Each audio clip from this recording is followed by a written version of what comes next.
Hello, welcome back to my channel. If y'all haven't already, press that red subscribe button down below. Recently, some people have been asking me how they can support because I don't make much money making these videos. The best way you can support is buying a t-shirt at shopgvlocal.com. I'll put it in the description below. However, if a t-shirt is too much for you to afford right now, there's a link in the description for you to donate at ko-fi.com. You can donate as little as $1, and I appreciate any support that you can give so I can continue to make these videos. Now let's get into the interview. Enjoy. My name is Steve Wood, and I am half Congolese and half English. Where were you born and raised? I was born in Congo, Zaire, which is Central Africa. I left there when I was 8 years old. I moved to Belgium after that, and then to England, where my father is from. And I've now been in Venice and LA for 12 years. 12 years? Yeah. Can you tell me what inspired the move from England? Do you know what? I am a rare breed in respect to I was not rushing to LA trying to come over here for some dream or big dream. I came here really by accident, you know. A friend of mine came here for something, and I followed him out here. Managed to get a job for myself, and you know, fell in love with the place, you know, and stayed. So originally, what was the reason that you moved to LA for? Honestly, at that time of my life, which I was 26 when I moved here, I was looking for new opportunities, new experiences. I'd been in Europe working, and you know, I just was looking for a new challenge. And I've always been drawn to America. Don't get it wrong, I've been coming here since I was like 6 years old. And you know, California's got a special appeal to it, obviously. But for me, not wanting to be in the industry at that time and not being attracted to it, to be here in that respect, I was looking for something a bit deeper, you know? In respect to my lifestyle choices, where I work and live, you know, so California fit into that real easy. And so originally you just wanted to change? That's the reason you decided to come to California or to Los Angeles? Yeah, I think I'm a sun guy, you know, for sure. So, you know, there was an appeal about the weather, clearly, but also, you know, the systems, let's call it, in Europe are very different than they are here in America. Let me explain what that is, right? So, where I come from in Europe, it's a colonial background, right? So, there are old families, there are old companies that have been around for a long, long time, longer than the age of this country, some of them, right? So, with that, it's very difficult being a man of color to infiltrate within those places, you know? Though it is way easier now in my age to do that, I wasn't looking for that kind of battle, right? To be accepted in my workplace and those kind of things. So obviously I was drawn to America, you know? And America has far more, for me, I believe, opportunities for a regular person, as opposed to where in Europe, it's a bit more systematic in respect to, you know, the same kind of thing here. You got to go to college, and you know, you got to know the right people, etc., etc. So, but Europe is really established in that, right? It holds itself proud in that heritage, right? And so they find it hard to break that heritage, whereas America's new. Yeah. Right? It's new opportunities. There's opportunities everywhere. And listen, I've seen in my lifetime here in 12 years, people take opportunities and take them so far down the road, you know, and you never would have thought that would have worked, but someone has decided to go down that road, and I find that fascinating, because we don't have that kind of attitude that much. It happens, of course, but, you know, because this country was built this way, and I'm just taking that part of it, right, that this American dream became a reality to certain people. For me, what the American dream is not just work, it's lifestyle. It's like where you want to live and work, and the kind of people you want to be around when you do that, right? Was it as diverse as I wanted it to be, as I thought it was? No. You know, that to me was the biggest shock of all coming here, you know? It's not diverse out here. Well, when I say that, I mean about communities, right? It's specific about areas that you go to. It's divided completely. You know, in Europe, there are rules and laws when you build homes, let's say, where they have to build certain free housing in that same area. So we have the rich and the poor all living together. And what that means is that there's different nationalities within that. They don't segregate, or it wasn't built in that system, you know? So, you know, I'll give you a perfect example. I'm from Notting Hill in London, right? Which is a predominantly Jamaican area, right? What's it called? Notting Hill. Notting Hill Gate, like the famous movie, right? Everyone knows it for that. And obviously, I call Venice Notting Hill on Sea because of the similarities. Now, I'll explain to you what that is. Notting Hill was originally a Jamaican community, right? In the 60s, because of the colonialism, certain rules and laws were brought into place which allowed Jamaicans to come to England. And there was a big influx of Jamaicans, Nigerians, and various other nationalities that the British had colonialized. Now, what happened is it brought color to London, right? So these areas like Notting Hill, which is now famous for the Nottingham Carnival, had so many different types of black people within that, right? So my mother's from Congo Zaire, so there was the African aspect, then there was the Jamaican and the Caribbean and the Bermudas and the Trinidad Tobagans, all of that lot. And then we'd have the carnival once a year. So it was England's way of celebrating that community in that area, right? So we grew up all together amongst each other. There was no like division in that respect. Like that gang had white people in it, Asian people and black people. It might have been a predominantly black gang, but it still had those other races from the same community. You see what I'm saying? So we all lived amongst each other. Then I moved to LA and I was like, whoa, hold on a minute. Wait a second, mate. Like Koreatown, and you got the Armenians over there, and then the blacks in Inglewood, and you know, and I was like, wow, like this is crazy. Like you literally have your own cities, you know?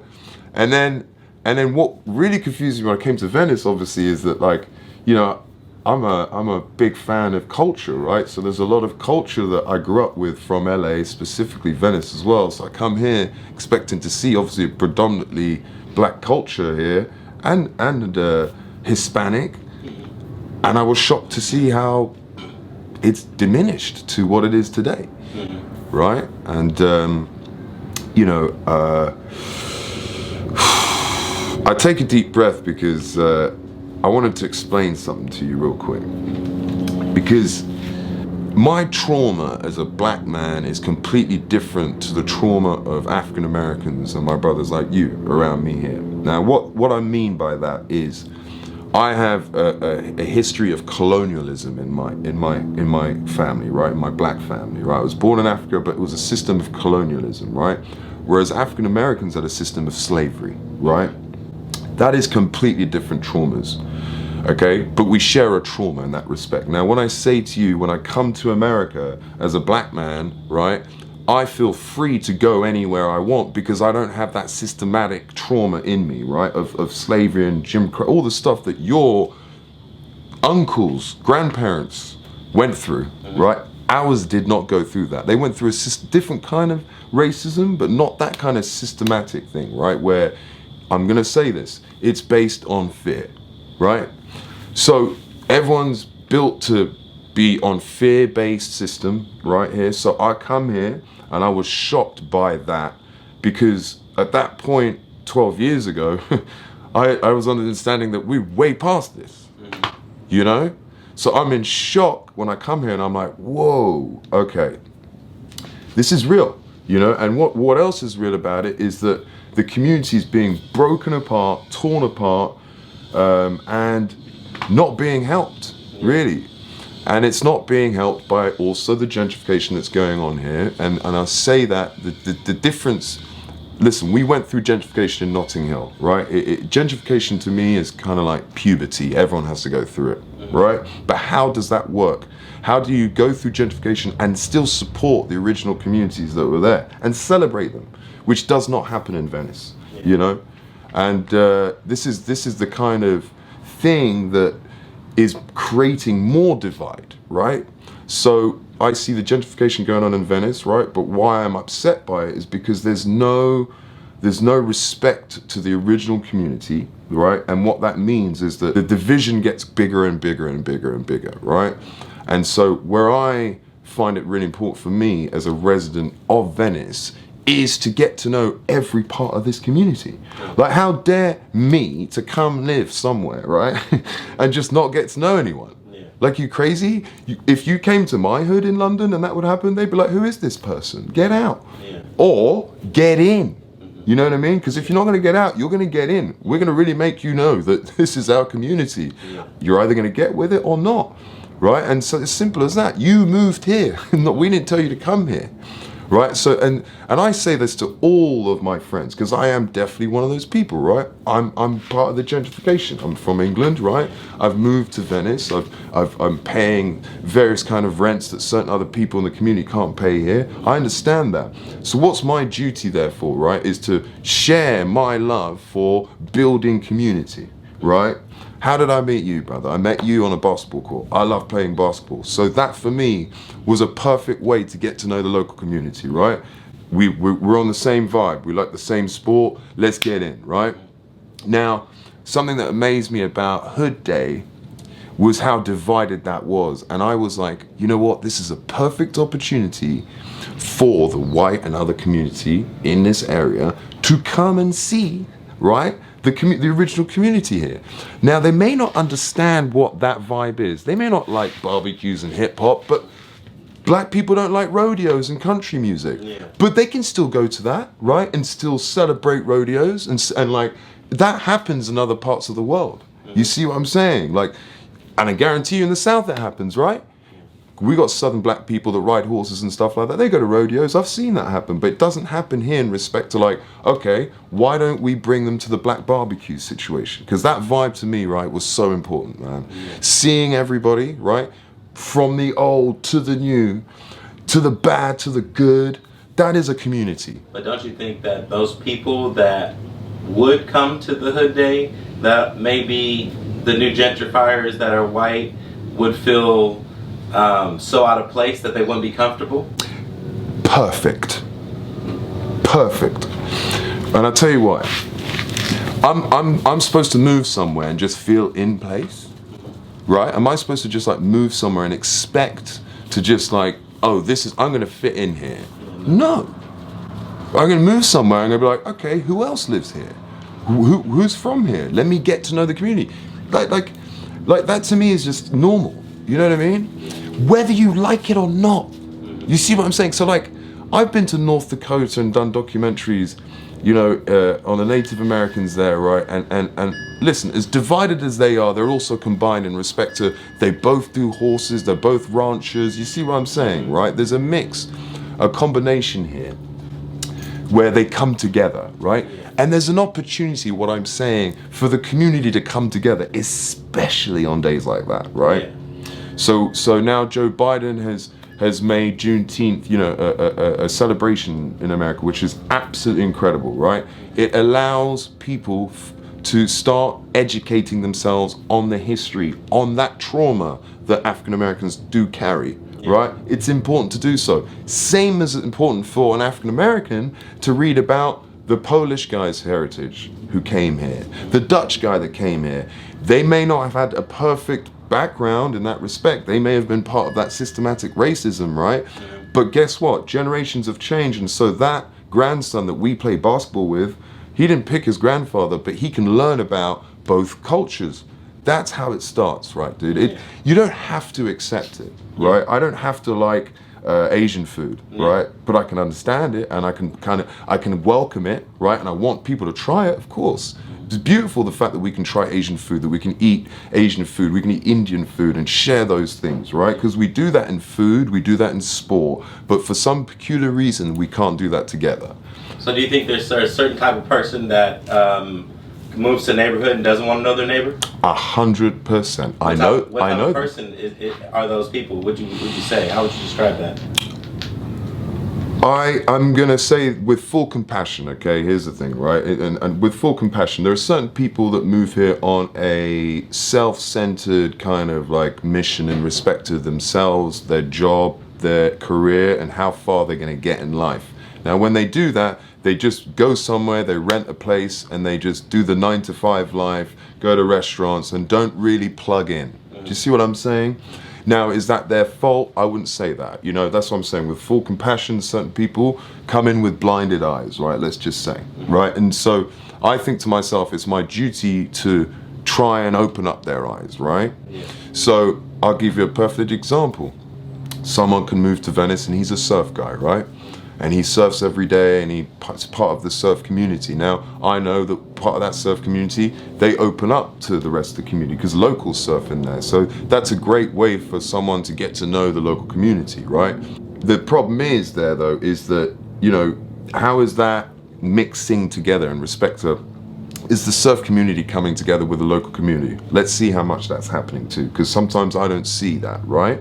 But I don't know that, right? But it's something I can learn. Yeah. You see what I'm saying? Yeah. Like, I just think it's like pure to come in and not want to understand and learn is where the problem is, you know? And I don't want to get angry about it because it happened where I'm from. It happened in Nottingham, right? You know, people just, the place blew up like Venice Beach. It was like the most popular place to live in London, central, you know, and it had the art, music, funky vibe to it, right? The bohemian aspect to this place, right? And people just came and just tore it apart and didn't really plug into the community. Now, the perfect thing about Notting Hill is they have a thing called Nottingham Carnival once a year, where, you know, for 10 days, that whole place gets turned on its head and the local African and Caribbean community turns that place apart, right? It turns to a carnival. So for that day, they are forced to therefore understand, oh, right, this is the original community and let me therefore celebrate with them, right? Yeah. You see what I'm saying? Whereas here we don't have that. What made that carnival happen? What's the significance in England to that carnival? I think it originally started within the Caribbean community in London as a celebration of their community, and then the government and the local government, I think, started to get involved and support it. I'm going to go deep here. What happened in the Holocaust, right, and with Jewish people, we are meant to look at that, right, and learn from that and show full compassion, and therefore the Jewish community do an amazing job, right, at teaching their people their history, right, you know, and understanding their history and where they came from, right? And I think that's just as important to the African American community here, right? It's really important that people also who are not African American understand that. And I just don't think that it is really part of the education system here, right? And I know that because recently Ted Cruz was complaining about the change of the schooling system in respect to the history that's being taught about America. And, you know, in England, we had to face a dark history about colonialism, right? The point was that colonialism was not good, right? But they faced up to it and realized we have got to come together, right? And the Commonwealth, as we call it, of the United Kingdom, right, in England, is now a beautiful, colourful place. You understand what I'm saying? Canada, the Caribbean, Australia, you know, and that's what's beautiful. So England was able to look at something that it did which wasn't cool, right? And then celebrate the communities that were part of that, right? America doesn't do that in that respect, I don't think. You know, we're slowly getting there, you know, and so that's why I wanted to talk to you about that day, you know, the Hood Day, because I thought that was a perfect opportunity. Was that the first time you've been to a Hood Day? First time I've been to a Hood Day. What, for the people who've never been to Hood Day in Venice, what did you think of it? What was your impression? I was blown away. You know, I grew up obsessed with this culture, right? And to see it up close live was just one of the most special experiences of my life. And I really mean that. You know, I've been listening to hip hop my whole life, right? And to see like that's the people, this is the roots of this African American community, and like the vibe that it comes with is second to none. I mean, the most amazing people, just happy, fun, you know, and I was just so blessed to see the different generations as well, right? Where all the generations come together. Like, I'm African, we do the same thing. A little bit differently, but it's the same thing. So that's my relation, right? I can understand that because I feel similarity and a warmth from that, right? So that's what I saw on Hood Day, and that's why I think it's so important for the rest of the community to be a part of that. You know, with whatever connotations it had in the past. You understand what I'm saying? I just thought it was a beautiful opportunity in the center of Venice for all the community to come together to see that. You know, how powerful would that be? Yeah. And it would boost the community in that respect, and show some international support. Because my big problem is that we steal the culture. We listen to your music, we dress like you guys, right? We talk like you guys, right? But we don't want to be supporting you guys. We don't want to be like part of the community, right? That's what I find so weird sometimes. So I see certain people and I'm like, okay, you're really into this, but you don't want to understand the community where it comes from. Like, hold on a minute, you understand what I'm saying? So for me, it's so important. It's key, you know? When you first moved out here, did you come straight to live in Venice, or? No, I moved to downtown. I moved up into the Hollywood Hills. I was in West Hollywood. I went to Pico Robertson for a couple of years. And that was a great area, and I'll tell you why, because we had Jews, Sikhs, Christians, Egyptian Coptics, all living in the same community with a 4-block range. So it was the most colorful, beautiful community I've ever seen come together, and they come together and celebrate each other's, right, religious holidays and all the rest of it. So that area I loved, and obviously I've always wanted to be in Venice. What about Venice? What about Venice is so special to you? What draws you to Venice? What makes it a place where everybody flocks to, in your opinion? It's a vibe. It's a vibe. If anything, when I was growing up, dreaming about California, if anything, Venice is that image of what I was dreaming about. The beautiful landscape, right? The greenery, the surf skate kind of backdrop that's the root of this place in that respect. The hip hop culture that comes with the weight gym, the whole mix and that makes Venice Beach is probably one of the most unique places in the world. It has to be, you know, and it is colorful, vibrant, and so much fun. I've lived all over LA, and I tell everyone to this day, there is just no community like it, you know, where the place itself is stunning, and also there's a great mix, and it's a great vibe out here, you know, and quintessential, like classic, dude. It doesn't get more classic than this place. And how many years have you lived in Venice now? 4.5 years. 4.5 years. How do you feel like being somebody that's not from the community, you've like integrated into community? How do you do it, or how would you recommend other people to do it? Let me tell you exactly how I did it. To know your neighbors. So this is how I did it. I'm a producer. I produce commercials, music videos, and still shoots.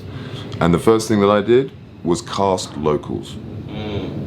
So if you look at all of my work, my early work, right, I just cast half of Venice Beach. That's how they know me. I was putting them as background or even main parts in certain things that I was filming. Then after that was things like playing basketball in the local courts, right? Getting to know the locals that way. And then asking questions. You understand what I'm saying? So, you know, and that's all I do. I just ask questions and then get to know people and really make sure that it's consistent too. You know, part of what I want to do in my career, obviously, is open up my career and opportunities that I had when I moved here to people from here as well. To the youth and the young guys that I'm hiring as well, my jobs, you know, that's what I'm trying to do here. Yeah. And do you think that it's somehow easier for you as a person of African descent, a person that most people look at as black, because of the accent you have? Do you think you get an easier time being in America with the English accent? 100%. Okay. Yeah, 100%. Like, it's a classic thing, right? But I'm just going to share something with you. The same thing would be for you if you went to England. Really? 100%. Your accent is just as unique in England as mine is here. And I always tell that to my brothers. I'm always like, you gotta get over there. Yeah. They will lap you up, mate. They will lap you up. That's what I'm trying to tell you. They don't touch that community, right? So when you go there, you're from Venice Beach, they'll be like, wow, what? Yeah, it's a vibe, you know? Yeah. Seriously, you got to carry that. That's what I'm trying to say. I think that, you know, what you're doing here with this video and this whole channel is important, you know? Yeah. It gets people a direct source link to the community here through you, you know? That's amazing. Yeah. That's incredible. And we get to do that. You understand what I'm saying? Mm-hmm. So that's the point. Like, just keep pressing, finding ways to open up, educate people, you know? Simple as that, because they're all doing this at the moment, right? Everyone's trying to, like, you know, I always say this, it's all based on fear. Yeah. You know, when you're scared of something, you don't really want to get to know that thing. You know what I mean? But if you're like, okay, you know what? I got fear of that thing. You know, like I had fear of surfing, I had fear of waves. Once I started getting in that wave and understanding the motion and the science behind it, the fear left. Is that fear universal or is that an American thing? It's the fear's universal. Okay. That happens everywhere in the world. Okay. It's everywhere in the world, and it's fear of change. It's fear of a lot of things, right? And that's normal. It is normal, you know. So what I think it's important to do is to try and change that perspective, that way of thinking, you know, and show some more compassion. You know, open up a little bit, and just remember, not everything is bad or good. It just is sometimes, right? And we have to accept that too. So I think when I say that, I'm talking about history. I think it's important that everyone looks into what has happened in history in this neighborhood, in the past, the people that made and built this neighborhood, their ancestors that still live in this neighborhood. Those things are important. I find it incredible that there's no museum or place where you can go to in Venice to learn about the community here. That's crazy to me. And that people would want to see that. You heard they're supposed to be making one? I haven't heard that. Yeah, there's actually, you know where the Venice Library is? No way. Really? They're supposed to be making one over there, like a museum exhibit that's supposed to be, I heard, in like a old like train trolley. Incredible. I know they're not finished or anything like that with it yet, but I think that would be really interesting to see. It will, because I came here and I was like, where is that place? Yeah. There isn't one. Yeah. So I can't even you know, the way that I got to learn the community, it's like, you know, someone else could just kind of go somewhere and read about it and educate themselves, and it just creates more awareness. You know, with awareness is like, that's when the change starts coming, dude. Yeah. It's like, you're never going to get change unless people are aware of what's going on. You know what I mean? They've just got to keep their blinkers on and nothing changes here. Is there a museum in Notting Hill? Oh, I mean, the thing is, yes, but also remember we have this carnival in August. August. It's coming up. Okay. Yeah. You going? I will be there. Okay. Oh yeah. It's one not to miss. It's the time of the year, like the Juneteenth weekend, where all the African community come together, you know, with our white friends, yellow friends, the whole lot, dude. You understand what I'm saying? And we just celebrate Afro-Caribbean culture, you know? And it's epic. I mean, yeah, I mean. How long is it for again? It's 1 weekend. 1 weekend? Yeah, so Wow. so 3 days. Dang. Yeah. 3 days. Yeah, it's fun. I'm looking forward to it. Okay. Yeah. What opportunities do you think you've had out here that you wouldn't have had back home? I would say the opportunities that I've had here that I wouldn't have back home, a lot to do with the industry that I work in, and also a lot to do with obviously certain things I've done in my life that I was able to plug into. Which, when I say that, is that, you know, I used to work in the music industry, so there was a lot more availability of artists to work with out here. I work in the film and photo industry, so there was a lot more directors and photographers out here that I was able to work with. A lot more choice, and then with that comes the ability to shoot. You know, this is one of the best places in the world, you know, to shoot. So I reap benefits in that respect, because I work with a lot of European companies actually that come out here, and since I've been here 12 years now, you know, and I speak fluent French as well.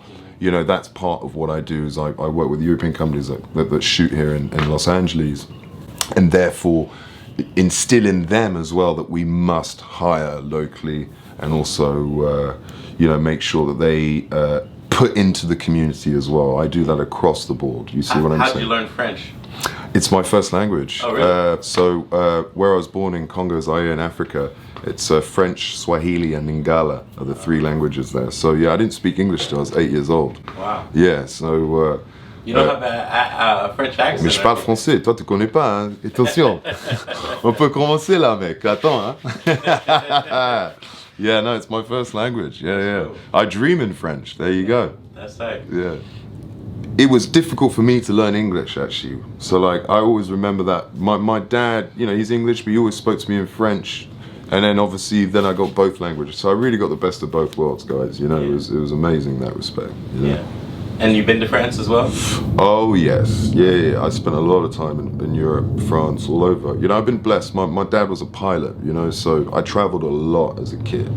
So I got to see the world at a very young age. and I still have. You know, traveling is still for me one of the most important ways to see this planet, the world, meet people. You know, I think that is what helped me. Obviously, when I moved to LA, is the fact that I'd already been traveling, I'd already been plugging into communities, and so it was a lot easier for me in that respect. For someone else, it might not be, you know. But the purpose of, you know, what I wanted to speak to you about really was to encourage, you know, others in this community like myself, right, who are not from here, to really plug in and start learning about, you know, this community and where it was from and where it's come from, you know, however dark that is, you know, because it's you know, that's the thing, people get scared of that, you know, but it's so dark. It's like, well, yeah, that's why it's made it so perfect today. You see what I'm saying? That's why we're so free.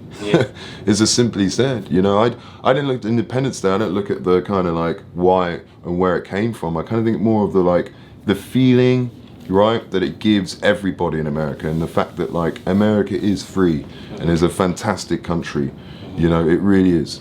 And I will say something that, you know, my grandfather, white grandfather, said to me, he never thought he would see a black president, you know, and he never thought in my lifetime I'd see one either.